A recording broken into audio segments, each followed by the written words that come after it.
বিশ্বকে জানিয়ে দাও কে ছিলেন মুহাম্মদ সাল্লাল্লাহু আলাইহি ওয়াসাল্লাম। মুহাম্মদ তো তিনি, যিনি 1400 বছর পূর্বে মানবাধিকারহীন পৃথিবীতে সাম্যের ডাক দিয়ে প্রতিষ্ঠা করেছিলেন মানবাধিকার, যিনি ভালোবাসা আর সৌহার্দ্যের মাধ্যমে প্রতিষ্ঠা করেছিলেন স্বজন পরিজন আর প্রতিবেশীর অধিকার। মুহাম্মদ তো তিনি, যিনি মক্কা বিজয়ের সময় অপরাধীদের প্রতি প্রতিশোধ পরায়ণ না হয়ে গণহারে সাধারণ ক্ষমার দৃষ্টান্ত স্থাপন করে পৃথিবীর ইতিহাসে প্রতিষ্ঠা করেছিলেন সর্বোচ্চ মানবাধিকার, যিনি প্রতিষ্ঠা করেছিলেন মুসলিম অমুসলিম সহ প্রতিটি মানুষের শান্তিপূর্ণ সহাবস্থান।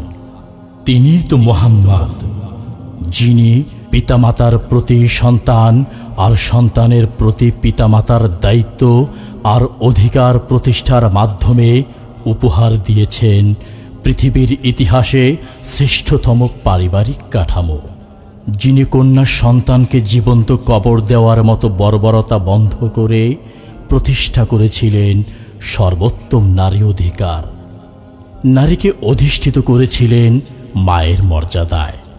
মুহাম্মদ তো তিনি, যিনি মন্দ মানব চরিত্রকে রূপান্তরিত করেছিলেন উত্তম চরিত্রে, যিনি মানুষকে শিখিয়েছেন ভালোবাসতে, সদুপদেশ দিতে, দুস্থ আর অসুস্থের প্রতি মানবিক হতে।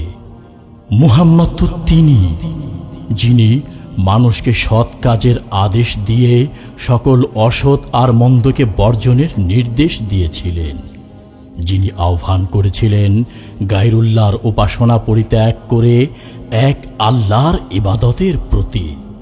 তিনি তো মুহাম্মদ সাল্লাল্লাহু আলাইহি ওয়াসাল্লাম, যিনি পৃথিবীর সর্বকালের সর্বশ্রেষ্ঠ মহামানব, সর্বশ্রেষ্ঠ নবী, যাকে আমরা আমাদের জীবনের চেয়েও বেশি ভালোবাসি।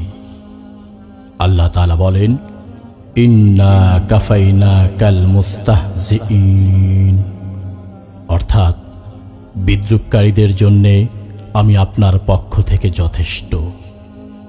আল্লাহুম্মা সাল্লি ওয়া সাল্লিম ওয়া বারিক আলা সাইয়্যিদিনা ওয়া নাবিয়্যিনা ওয়া হাবিবিনা মুহাম্মদ ওয়া আলা আলিহি ওয়া সাহবিহি আজমাইন।